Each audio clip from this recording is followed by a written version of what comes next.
Boa noite, pessoal do segundo período. Estamos aqui para mais um vídeo de gravação, tá? Eu vou continuar fazendo os vídeos, né? Nós vamos enviar agora esses vídeos para a Classroom, né? Eu vou criar ela, depois eu disponibilizo por WhatsApp para vocês o código de acesso, né? Para vocês estarem acessando essa sala de aula virtual.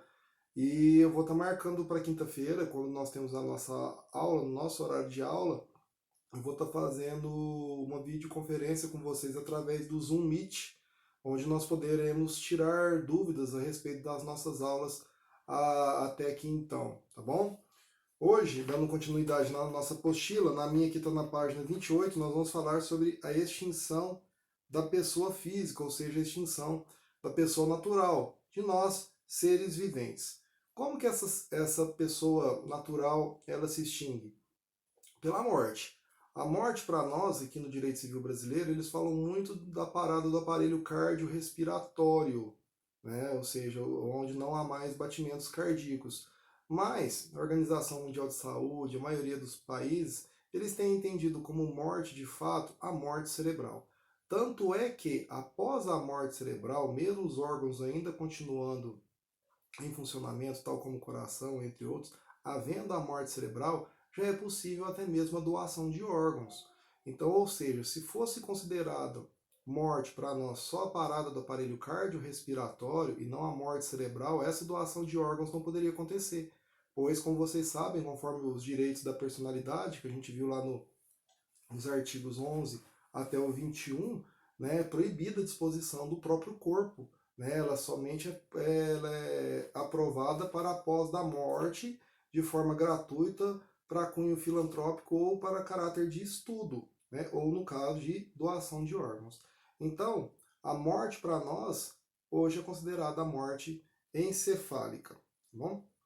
E Murilo, como que eu consigo aferir se a pessoa morreu, de fato, se a pessoa está morta?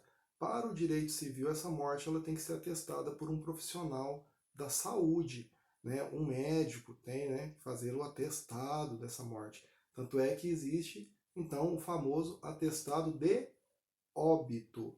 E através desse atestado de óbito que se leva até o cartório de registro civil, né, de pessoas naturais, e lá é confeccionada a famosa certidão de óbito.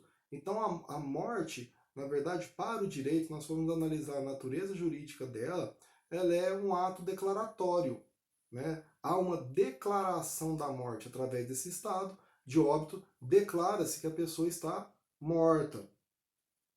Então, a partir do momento que há esse atestado de óbito, esse registro de óbito, essa certidão de óbito é lançada, abre-se então uma série de outras situações jurídicas, né? Começa-se então a sucessão dessa pessoa, que nós vamos estudar mais para frente lá nos direitos sucessórios que vocês vão estudar no último período de direito, ou seja, vamos partilhar os bens dessa pessoa que ela amealhou durante a vida e agora com a morte dela para os seus herdeiros. Tá? Então, o que é a morte? Em direito, para nós, ela é o fim da personalidade jurídica da pessoa natural. Através da morte, extingue-se a personalidade jurídica da pessoa natural. Murilo, mas extingue-se junto os direitos vinculados à personalidade? Não exatamente. Alguns direitos vinculados à personalidade ele ainda permanecem. Tanto é que muitas vezes os herdeiros podem é, pleitear direitos em nome do decujus, ou seja, do falecido. Direitos mesmo esses vinculados à personalidade, como direito de imagem. Não é porque meu pai é falecido, se alguém achincalhar o nome dele ou falar mal dele através de escrito ou mesmo voz, ou publicações em redes sociais, tudo, eu tenho direito de reparação por danos morais face a essa situação. Outras coisas são os direitos autorais, por exemplo, a família do Michael Jackson, que faleceu, até hoje eles têm os direitos autorais vinculados às obras artísticas que ele produziu em vida. Isso mesmo após a morte, porque isso faz parte dos direitos vinculados à personalidade do falecido. Então, extingue a personalidade jurídica, né, com a morte do indivíduo, mas os direitos vinculados à personalidade dela, alguns deles, como honra, imagem, direitos autorais, entre outros, permanecem mesmo após a morte, tá bom? Então, essa morte, como que ela ocorre? A pessoa falece, morte encefálica, lavra-se, então, primeiramente, por um profissional da medicina, um atestado de óbito, e posteriormente esse atestado de óbito é endereçado até o cartório de registro civil competente, onde é lavrada a certidão de óbito da pessoa. Na pessoa jurídica é um pouquinho diferente. Como ela nasce através de um registro, como que se extingue essa pessoa jurídica? Quando se baixa nos registros dela junto ao órgão competente. E assim ocorre, vamos dizer assim, a morte dessa pessoa jurídica, mas nós vamos ver mais à frente. Existem 3 espécies de morte, meus filhos, para nós aqui em direito civil, tá? Vocês vão ver algumas delas a partir do artigo 6º do Código, artigo 6º, 7º e 8º. A primeira delas nós chamamos de morte real.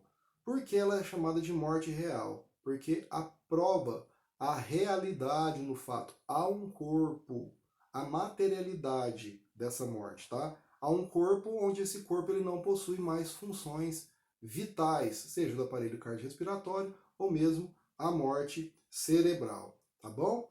Então, para a questão de doação de órgãos, a morte cerebral já é suficiente. Em outras situações, através da parada do aparelho cardiorrespiratório, cessa-se então essa função vital e se declara assim a morte, ou seja, há um corpo, por isso que fala, a morte é real, realmente morreu. Temos provas, temos como provar através do corpo que está ali. A segunda morte, né, espécie de morte no direito civil, nós chamamos de morte civil ou fictícia. Como que ela se dá, Murilo? Há um tratamento jurídico para a pessoa que está viva, mas juridicamente o tratamento que se dá a ela como se ela estivesse morta. Murilo, eu preciso de mais, eu preciso de exemplo, eu não entendi o que você está querendo dizer. Vocês já ouviram falar em deserdação? Ou, vai tirar fulano do direito de herança, do ciclano que faleceu. Essa deserdação ela acontece muito por indignidade. Exemplo que nós temos aqui no nosso Brasil, não sei se vocês sabem, um caso de uma moça chamada Suzane Richthofen. Ela, quando ela era menor de idade, ela juntamente com o namorado, eu acho que o irmão desse namorado, eles mataram o pai e a mãe dela, dessa moça, muitos ricos, pensando que eles pegariam a herança e viveriam felizes para sempre. Esse crime foi descoberto, todos eles foram presos, inclusive ela está presa até o momento, acho que agora ela já conseguiu, não sei se é liberdade, se ela está respondendo em regime aberto, como que é, mas eu sei que hoje ela está perto de tomar a liberdade dela. Isso já é um caso bem antigo. Então ela foi retirada do direito de herança do pai dela. Uma deserdação, tirar você da herança. Por indignidade. Por quê? Porque ela tentou contra a vida dos seus ascendentes, no caso do seu pai e de sua mãe. Então, para efeitos do direito sucessório, por mais que fisicamente Suzane Richthofen esteja viva, para o direito ela é considerada como morte para fins de direitos sucessórios, ou seja, para direitos vinculados à herança que ela receberia do pai e da mãe. Por isso que nós falamos de morte civil ou fictícia. Civilmente, para alguns assuntos de direito, eu sou tratado como se morto estivesse, ou seja, como se eu não existisse, apesar que fisicamente eu existo. E a última espécie, nós falamos que é a morte presumida. Essa morte presumida, ela ocorre quando não é encontrado nenhum corpo. Mas por que o nome dela é presumida? Porque presume-se que a pessoa morreu. Mas quais situações que você pode presumir que uma pessoa esteja de fato falecida? Quando não há uma prova material do fato. Ou seja, não há o corpo. Eu não consigo encontrar restos mortais para falar que a pessoa está morta. Então, essa morte presumida, quando que ela pode ser declarada? O artigo 7º fala o seguinte, que a morte presumida poderá ser declarada sem decretação de ausência. Inciso 1º, se for extremamente provável a morte de quem estava em perigo de vida. Vocês lembram da tragédia que teve há um tempo atrás lá em Brumadinho, quando rompeu uma represa de uma mineradora e e os detritos dessa represa, perdão, como uma lama e tudo, cobriu uma cidade, morreu uma enormidade de pessoas, outras ficaram desaparecidas. Essas pessoas estavam em perigo de vida quando aquela lava chegou? Estavam. E a pessoa nunca mais foi encontrada, nem mesmo sequer o corpo dela. Eu posso presumir que ela morreu? Posso presumir que ela morreu. Então, isso é um caso de morte presumida. Quer outro exemplo? O Murilo estava num voo, né, de helicóptero para alguma região do Brasil. O helicóptero não foi mais encontrado, ninguém sabe do Murilo, e naquela noite teve tempestades fortes e tudo. Depois ficaram sabendo que encontraram destroços do helicóptero, mas não encontraram o corpo do Murilo. Provavelmente o Murilo morreu, dá para presumir que ele morreu? Dá para presumir. Então esse é o caso de morte presumida. Não há um corpo, não há uma evidência material, mas presume-se que quando aquela pessoa estava num perigo de vida real, né, presume-se que ela esteja morta. Parágrafo 2º. Se alguém desaparecido em campanha ou feito prisioneiro não for encontrado até 2 anos após o término da guerra. Bom, há uma declaração de guerra entre Brasil e outro país, né? E lá vai o Murilo para o fronte de batalha. Vou lá defender a nossa soberania, vou defender o nosso país. E eu sou dado como desaparecido durante essa campanha de guerra, ou eu fui feito prisioneiro e termina-se a guerra, passa-se 2 anos e eu não retorno e também não sou encontrado. Presume-se então que o Murilo morreu ou na guerra ou morreu no campo de prisioneiros. O detalhe é que essa morte presumida, seja no caso do inciso 1º do artigo 7º ou no caso do inciso 2º, ela só pode ser declarada após terminadas todas as buscas e averiguações. Quando as autoridades competentes falarem assim, encerramos as buscas, não há corpo, não encontramos nada, aí que pode ser declarada essa morte presumida. E sendo declarada essa morte presumida, pode dar início ao direito sucessório da pessoa, né, entrar com a ação de inventário para a partilha dos bens dela, já que com essa ação que você ingressa com pedido judicial para que o juiz declare essa morte presumida, a sentença daquele juiz vai considerar eventual data do óbito, bem como ele vai fixar até mesmo eventual causa deste óbito, tá bom? E com essa sentença você pode ingressar em cartório para pedir a famosa certidão de óbito através dessa morte presumida, meus queridos. Por último, nós temos uma situação bem bacaninha que é chamada de comoriência. O que é a comoriência, Murilo? Primeiramente, a comoriência é a morte de duas pessoas na mesma situação, perdão, no mesmo momento, ou seja, no mesmo tempo. E o detalhe, essas pessoas, elas têm que ser sucessoras recíprocas uma da outra. O avô com o neto, o pai com o filho, bom? O filho com a mãe com a avó, e por aí vai. Como que acontece, Murilo, essa morte? Eu posso dar um exemplo da seguinte maneira. Eu pego então para sair, dar um passeio de carro com meu filho, o Lorenzo, e acontece um acidente terrível, nós dois falecemos. O detalhe é que, para se dar a comoriência, além de ser a morte de pessoas que eram sucessoras recíprocas uma da outra, não há como a medicina indicar quem morreu primeiro que o outro. Não se sabe quem morreu primeiro que o outro. Eles não conseguem identificar quem faleceu primeiro. Nesse caso, declara-se a comoriência. Qual que é a importância disso para o direito, Murilo? Nesse caso, não há sucessão entre eles. Murilo, eu não estou entendendo. Prestem atenção. Se eu e o Lourenço estamos lá no carro, né? Acontece o acidente todo. Percebe-se que o Murilo morreu.